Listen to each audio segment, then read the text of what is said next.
Hey. Time for the Out of This World story from rSpace.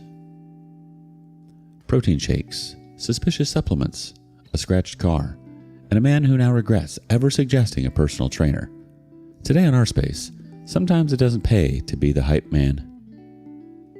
Wife's affair and with her personal trainer exposed when I found their workout sessions on our security cameras. This is going to be very long, but I'm going to do my best to make it brief. I was married for 15 years. I'm technically still married, but I'm going through a divorce already, and I'm not hesitating in detaching myself from the woman that I thought I knew. Maybe this sounds overly cynical, but I really don't think you can trust anyone, even your own family. They will usually be loyal to you, but someone who really wants to betray you can do that with ease, and that's what I know for a fact. My soon-to-be ex-wife, Colette, literally turned 47 just yesterday. But the entire thing that I'm going to describe really started cooking up a few months before she turned 46. I noticed that she started to become a lot more concerned with her physical appearance, and I was able to determine that she was starting to notice the mild signs of aging that anyone would see at that age. But the only problem is that she didn't have the normal level of concern. Her worry over the slightest wrinkles was excessive. She's a beautiful woman, and she has known that for most of her life. So it was as if the slightest thing to taint that was sending her off the edge. Yes, I tried to reassure her. I tried to make her know that she didn't need to be too concerned about it, and I essentially did everything in the book to try to get her to believe me, but the only real progress I made was being able to stop her from getting plastic surgery.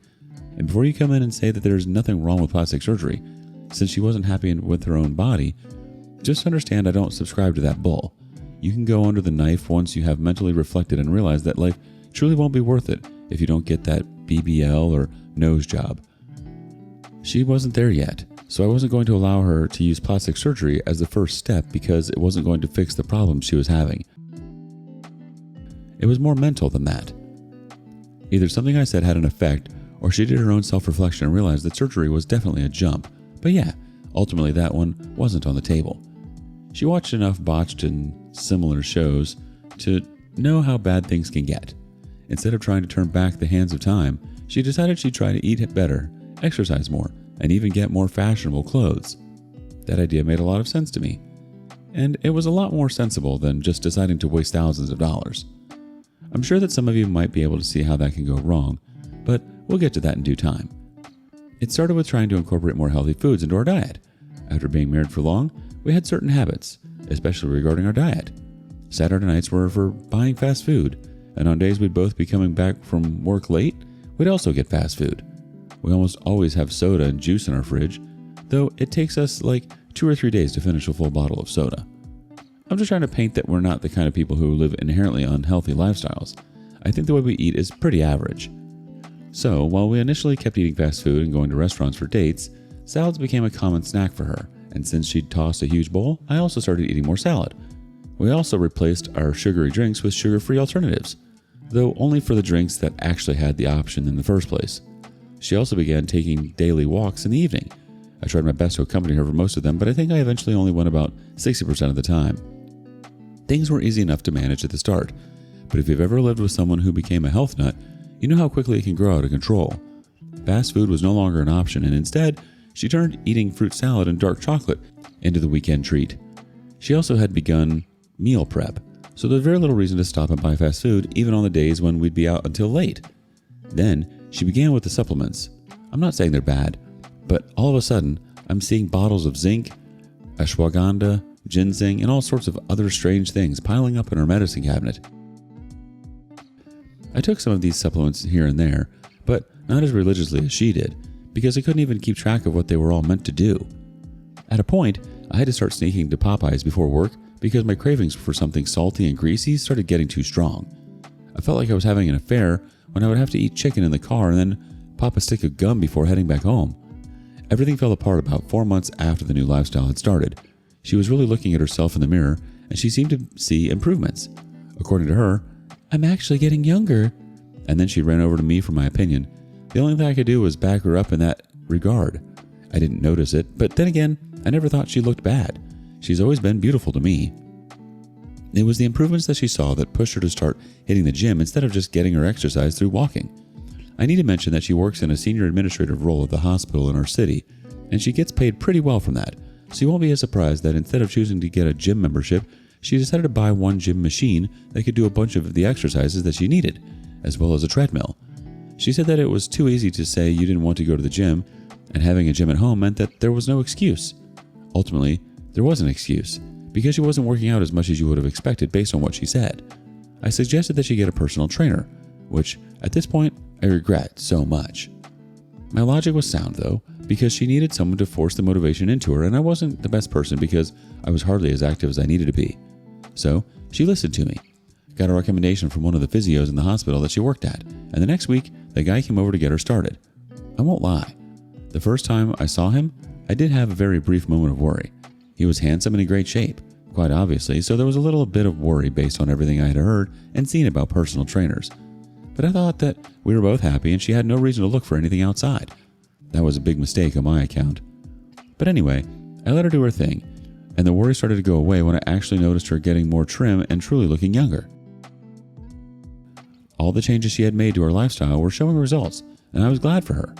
It was too much for me to go along with, as much as she wanted me to go along with them, but I didn't need to have that glow that she did to feel happier for her.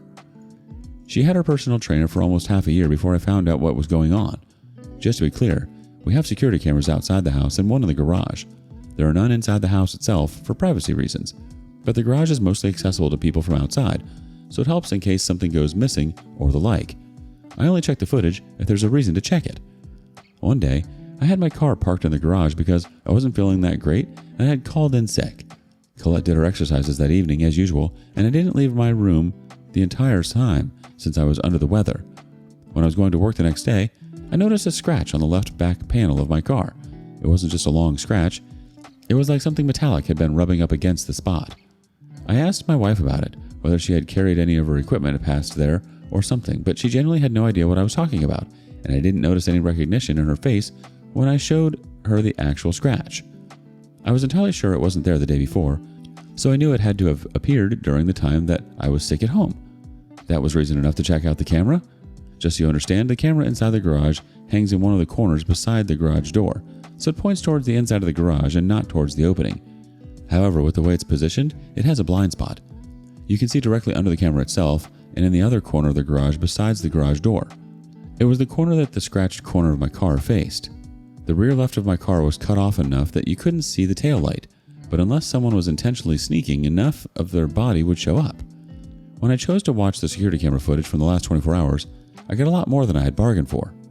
When I watched it, I scrolled through the video until I got to the point where she entered the home gym, which is in one corner of the garage. It was perfectly visible from the camera angle. She started by running on the treadmill, and about 9 minutes after she started, her trainer walked in. She got off the treadmill, walked up to him, and they hugged. They were almost directly under the garage door, so it wasn't entirely in frame, but I could tell from her body movement that they were embracing. When they broke up, he pointed back to the treadmill, she turned around to head towards it, and he slapped her butt. She attempted to swipe his hand away in panic and pointed upstairs. I assumed that was her telling him that I was home, but I can't confirm that since there's no audio with the camera we have. The next hour and some minutes of the video was her actually working out. He touched her at some points when she was working with weights, but it genuinely seemed respectful enough. I remember stopping halfway through the exercise part of the video to go back and see whether his slap on her butt might have been a mistake. Genuinely, I don't think it was, but I could see how it could be argued that way. The thing is, it didn't take much longer for me to essentially confirm that it wasn't a mistake. At the end of the session, they sat around and chatted for some time, and then he made it as if to leave the garage. He was standing right under the door, once again, so I couldn't see his entire body. She moved close to him, and the distance between them was way too close. And then, right before disappearing from view again, he shut the garage door and pulled her into the corner of the garage. He was leaning against the back of my car, and she was barely in the frame, but he pulled her close to him. It went on for about 3 minutes, but it was certain that they were making out. I couldn't see enough to know if anything else happened, but they were pressed into each other, kissing, and he was rubbing up against my car. I was pissed off because I found the answer I was looking for regarding my scratch to my car. The guy must have had something metallic in his back pocket, or something. But the worst part of the entire thing was that I got a lot more than I had bargained for, and it was like my life turned upside down in the blink of an eye.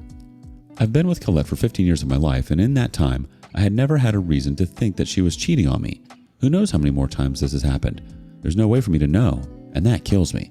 I've settled on the theory that her changes in increasing self-confidence probably made her want to feel young or hot again, and being able to pull a man who was like 2 decades younger than her likely did the trick. I considered sleeping on what I had discovered, but instead of that, I decided to just confront her right away. She deserved my emotions at their hottest, because to say I was enraged would be an understatement. The worst part was that I had only watched the video once I got to work that day, so as soon as the day was over, I headed home without wasting time. Unfortunately, I had to wait about an hour before she came home, but as soon as she did, I welcomed her by letting her know that I found out what scratched my car. She actually seemed to have no clue that it was her affair that had caused it, because I didn't notice any fear. It was only when I mentioned that I reviewed the security footage from the day before that she seemed to freeze up. I told her that I knew all about it, and she just stayed frozen. She couldn't even turn around to look at me, and that pissed me off. I screamed at her to say something, and that was the only thing that could get her to move.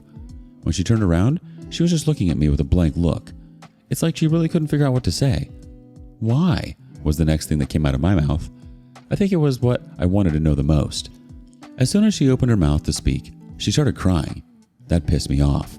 I told her right there that we were going to get divorced, and that only made her cry harder. I realized her crying was enough of an admission of guilt, and there was no kind of explanation she could give that would make things fine. She really said nothing up until I angrily walked out of the house. I realized I was way too close to putting my hands on her.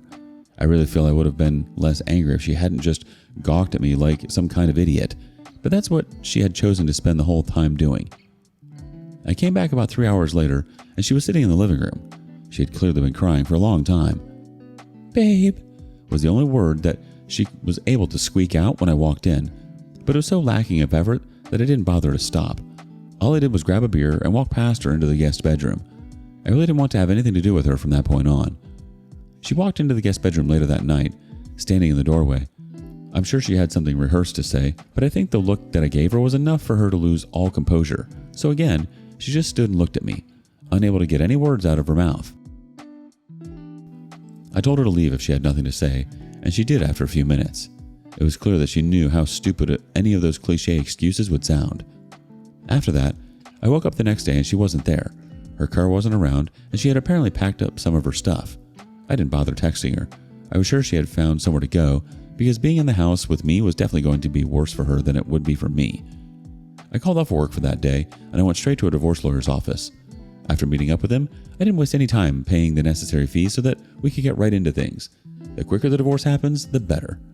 At this point, she called me once to tell me that she moved in with her sister, but at no point did she mention the cheating or decide to say anything about it, which is part of what pisses me off further.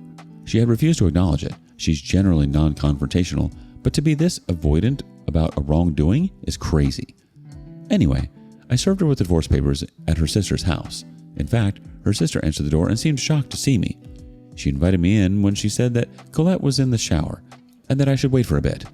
She tried to touch on the topic, but I made it clear that her sister hadn't even said a word about it, so I really didn't feel like discussing it with her was going to do anything. She left it at that. When Colette came downstairs, I handed her the divorce papers and headed out of the door. She came up to me right as I was getting in the car, tears already pouring down her face, and all she could say in this case was, "Please." I asked, "Please what?" And she couldn't answer. She just held onto my arm.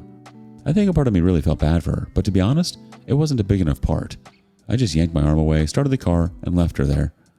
She eventually signed the papers, and we started the divorce process. It's not clear which kind of angle she wants to take with it, whether she plans to really make me sweat, or whether she'll embrace the wrongdoing. But we're going to see that. I'll be sure to bring whatever update there is as soon as it comes. Update. A few weeks later, I narrated that I was in the process of divorcing my wife, who had cheated on me with a personal trainer. I'm glad to say that all of that has come to a very satisfying conclusion. At least it is satisfying for me. I'm sure she has a lot less favorable things to say about it. During the divorce process, she didn't put up too much of a fight, and I was thankful for that. She wanted to get spousal support, which was one thing I didn't want to concede because I felt that she shouldn't be rewarded for breaking things apart. Plus, I wanted little to tie us together after we split. Instead, I ended up relinquishing our house. It was a nice place, but I didn't mind starting over. In fact, I felt like it'd be better for me, so I went in that direction. Plus, I got her to agree to pay me my cut of the value of the house over the next several years. That arrangement worked better for me. The divorce didn't feel enough, though, so the first thing I did was to write a review on every single business page that her personal trainer, his name was Matt, had. I made sure everyone knew that he would potentially sleep with their wives, so they had to be cautious. He contacted me and threatened to sue me for defaming him, but I told him not to bother since I had video evidence of the affair. He backed off after that. As for her, I made sure to tell every single person that knew the two of us about what was going on. I controlled the narrative from the start, and I made sure not to paint it in a favorable light for her.